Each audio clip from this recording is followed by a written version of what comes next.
एकादश स्कंदः अथ द्वादशोऽध्यायः फ्रॉम श्लोक 17 श्री भगवानुवाच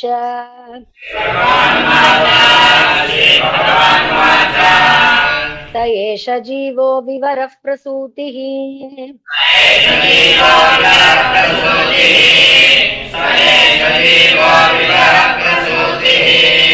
प्राणेन घोषेण गुहां प्रविष्टः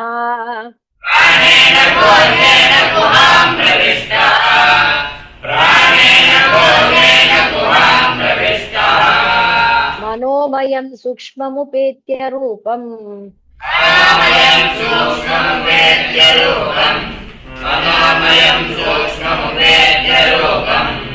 मात्रा स्वरो वर्ण इति स्तविष्टः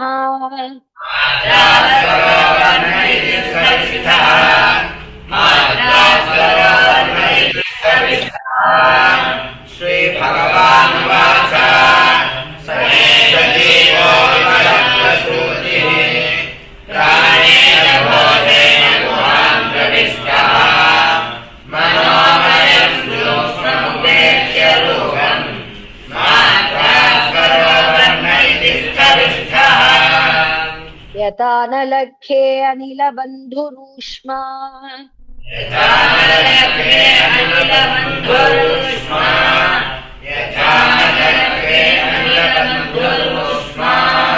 बलेन दारुण्यधिमन्मथ्यमानः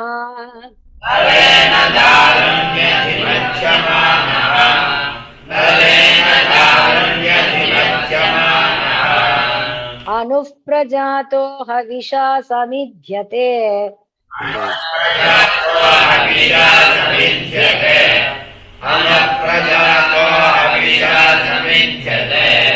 तथैव मे व्यक्तिरियं हि वाणी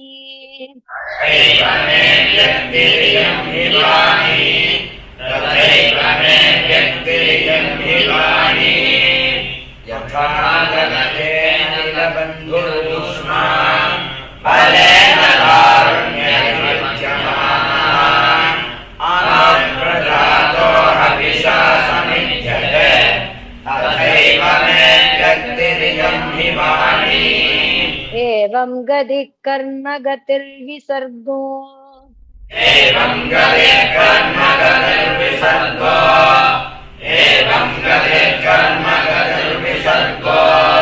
घ्राणो रसो दृक्स्पर्शश्रुतिश्च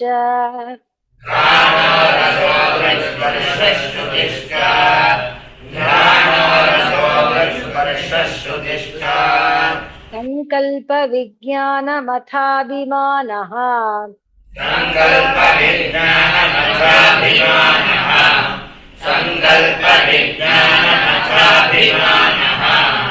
सूत्रं रजसत्पतमो विकारः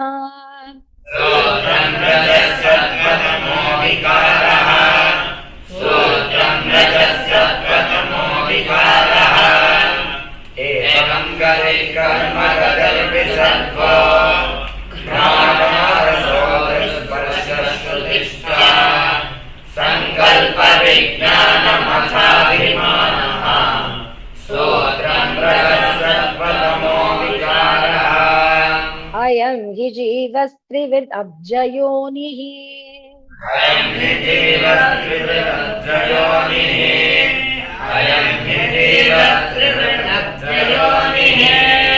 अव्यक्त एको वयसा स आद्यः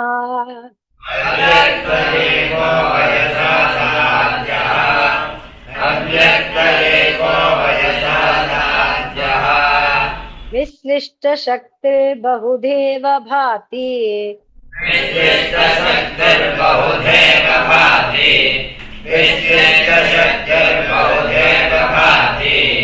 बीजानि योनिं प्रतिपद्य यद्वत्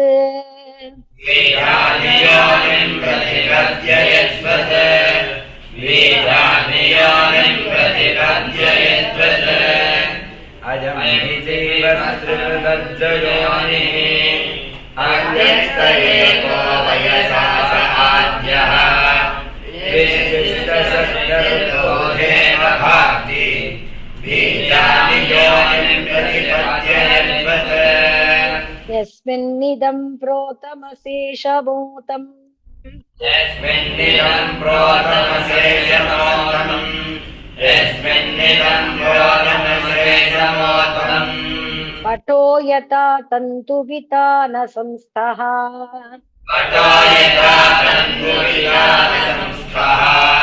पटो यथा तन्तुवितानसंस्थः य एष संसारतरुः पुराणः येष संसारतरुः पुराणः येष संसारतरुः पुराणः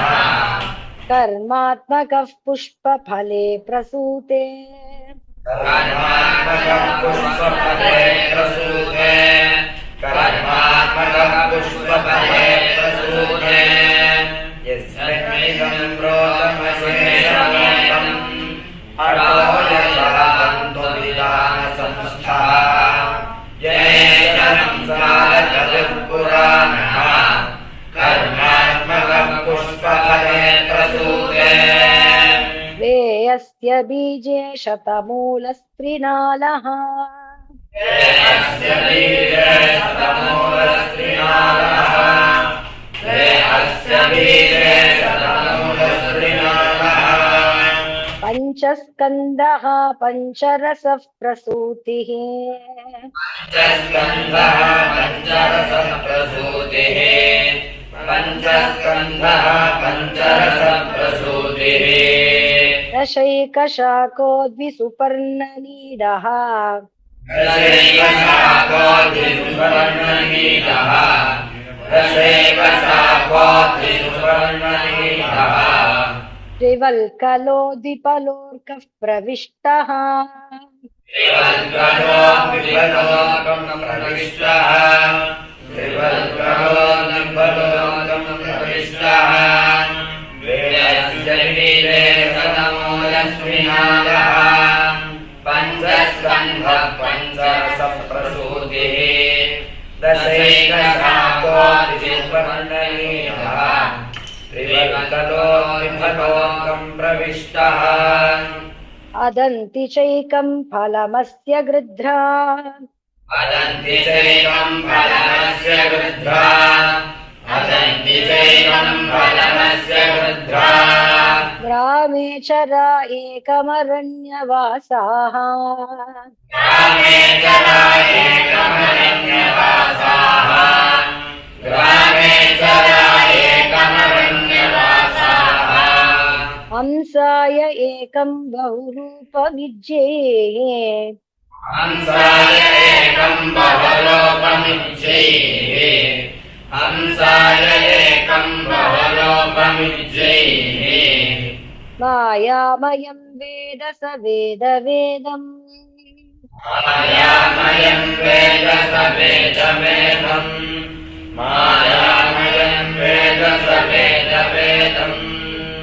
अदन्ति चैकं फलमस्य गृध्रा श्रावे एकमरण्यवासाः हंसाय एकं बहुरूपमिज्येः मायामयं वेद स वेदवेदम् एवं गुरूपासनयैकभक्त्या एवं गुरोपासनैकभक्त्या एवं गुरोपासनैकभक्त्या विद्याकुठारेण शितेन धीरः विद्याकुठारेण शितेन धीरः विद्याकुठारेण शितेन धीरः विवृश्य जीवाशयमप्रमत्तः विवृश्य जीवाशयमप्रमत्तः विवृश्य जीवाशयमप्रमत्तः सम्पत्य च आत्मानमतत्यजास्त्रम् सम्पद्य च आत्मानमतत्यजास्त्रम् सम्पद्य च आत्मानमतत्यजास्त्रम् एवं गुरोपासनैकभक्त्या विद्याकुठारेण शितेन धीरः विवृश्य जीवाशयमप्रमत्तः सम्पद्य च आत्मानमतत्यजास्त्रम् इति श्रीमद्भागवते महापुराणे पारमहंस्यां संहितायाम् 11 स्कन्धे 12-ओऽध्यायः। श्रीमद्भागवते महापुराणे पारमहंस्यां संहितायां 11 स्कन्धे 12-ओऽध्यायः।